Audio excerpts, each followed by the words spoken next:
What's good, my people? Welcome back to JP Sports TV. Now, if you're new, press that subscribe button. Mesut Özil has left to join Fenerbahce. I am angry, not at the fact that he's left to go Fenerbahce. I'm angry at the fact that the club treated him like this. A lot of people will say he was on 350k a week, blah, blah, blah. He's made a lot of money just sitting at home. But guess what? That's not how you treat a human being. It's not his fault Arsenal offered him 350k a week. They felt like he deserved it. You know, they could have kept it moving with him, but they didn't. So treating anyone like this regarding what they earn is not right. You throws the guy out. You throws a guy who's a World Cup champion, a guy who played at a much bigger club than Arsenal before, a guy who's been 5 times German Player of the Year, a guy who was top on the assist charts every single season for many years. A guy who came to Arsenal in 2014 after 10 years of trophy drought and helped us win trophies.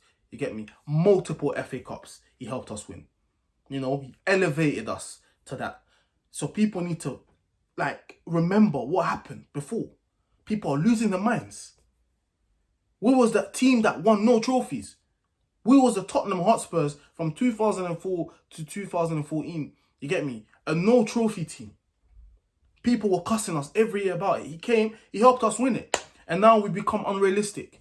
Not seeing that the team is shit. Ozil's playing with shit players.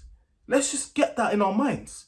Ozil, if you've watched Mesut Özil, you will know that this guy has always played with a team with great players around him, you know, and his job has always been to basically, you get me, let the game tick. He's always been there to assist. He's been there to create. That's been his job. He's never been asked to run back up and down. Like, it don't make sense. When you got that kind of player, that kind of ability, you have to get the players around him. And he didn't have that. He had Sanchez at some point. You get me? Then Sanchez left. Aubameyang. Like, one man. Like, you can't do nothing with one man. At Real Madrid, Cristiano Ronaldo, Di Maria. You get me? Modric. Man's playing with Casemiro behind him. He had players.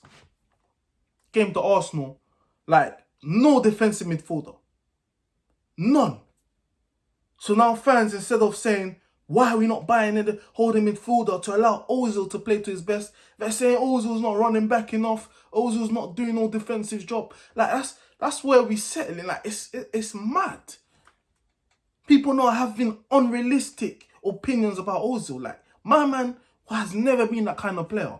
Zinedine Zidane was similar. He was a player who was there to make things easy for the other players. He was there to create, and, you know, he had that swagger about him. Zidane had that lazy approach. You get me? But he was so talented that Real Madrid knew they needed other world-class talent around him. Figo, R9. They wanted to sign Beckham. You get me? He was playing with man like Guti, Raul. Like, you know, he had like certified centre-backs, world-class goalkeeper, world-class full-backs. You know? People are just so unrealistic when it comes to Özil. The guy was not going to drag Arsenal to trophies by himself. He needed man there to finish. That's what he needed. He needed different forwards in front of him. And he needed holding midfielders with an engine. You get me? A Kante. Partey that we have now. He needed that all those years before. You get me? My man's playing with Cazorla, who's a great, exceptional player, and Ramsey, who are playing holding midfield at some point. Yeah, they can all pop it. But who's the one doing the dirty work? My man's playing with man like Xhaka, El Neni.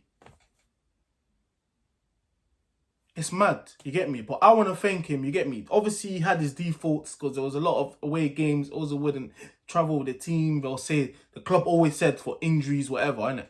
But the real reason will come out. So I'm not even going to judge him for that because we don't know if it's true, innit? We don't know if he had health issues where the club kind of managed it, where away games against certain teams are probably thought, nah, it's pointless. Because our team was shit anyway. So against certain teams, we probably wanted to just be defensive and felt like there's no point having Ozil. I don't know what it is, but it's disrespectful. Team is shit. And Aubameyang is going through that same phase right now, where he's not banging goals, he looks frustrated, You get me? Because he's not playing with great players. He's not playing with great players. Fans are going to turn on him. If it continues, they're going to turn on him. You know? And I don't think it's because he's not trying. There's obviously some sort of frustration. And there's, you know, probably seen Arsenal 15th and how we started. Probably seen Arteta making the maddest decisions. Probably made him feel like, what is going on? And Arteta is the biggest Judas. He came to Arsenal saying that Özil had to play. He's the guy that we need to kind of build around. He started all the games when Arteta joined. He was playing well, getting his groove back, and then frozen out after Corona incident where they asked for the wages to get cut. And he just questioned where the money was going to go. His name came out. Since then, never played. Now, people are saying, obviously, it's the China thing as well, plus the not accepting the pay cut. Whatever the decision is, it was a shocking decision not to have Özil part of the Arsenal team. You get me? He could have been registered. You could have had him on a bench so that there won't be this debate about why is Özil not there. Because there was no creativity. You got Willock, all them man who are decent footballers, but they're not Mesut Ozil's quality. You've signed Partey now. This is when you need Özil. That's why Arteta for me is the biggest Judas. Because he's come and said he's responsible for Özil not playing. So he will have to hold himself responsible. And we don't want to hear him come out saying, no, it wasn't a decision once he gets sacked at Arsenal. You know? And this is the karma. This is why we're shit. And this is why we're 11th. We're a banter club. We're whack. But anyways, this is mainly an Özil dedication video. I'm saying thank you for what you've done to our club. You came, you helped us win trophies. You get me? You gave us hope in terms of Arsenal signing world-class players. And you've done what you could. Like, I've never been one of them unrealistic fans who thought Özil was the kind of player that was going to do a Steven Gerrard, meaning great going forward, great going back, tackling left, right, centre. I've always known we've got a good, technically gifted player who can create. And I've saw that we didn't have good players around you. So I thought, you know what? The blame is the club overall, not signing the players that needed to help you. You get me? Like, anyone that's played football understand that pain. When you're playing with shit players, some point you're like, what the fuck? You get me? You can't do any more.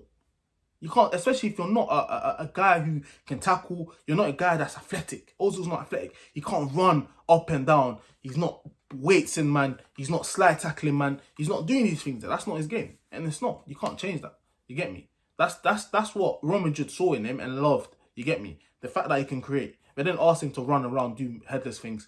You get me? You're talking about a 5-time German Player of the Year, World Cup winner. You get me? At one point, he was he had the most assists seasons after season. Like, he was fighting with Messi for the most assists for many years. Even when he came Premier League, even when his performance dipped, he was in the top 5 most creative players. He was creating chances, but he didn't play with people who could finish. But anyways, thank you, Özil, and Arteta. Again, you got a lot to do. You get me? Because these decisions you've taken by freezing my man and some of the other things you've done, let's hope it pays. Because at the end of the season, if things not even end of the season, if in the next couple of months Arsenal are still around that 11th, 10th, then bruv, they need to sack this guy, bruv. But anyways, big up Özil, man.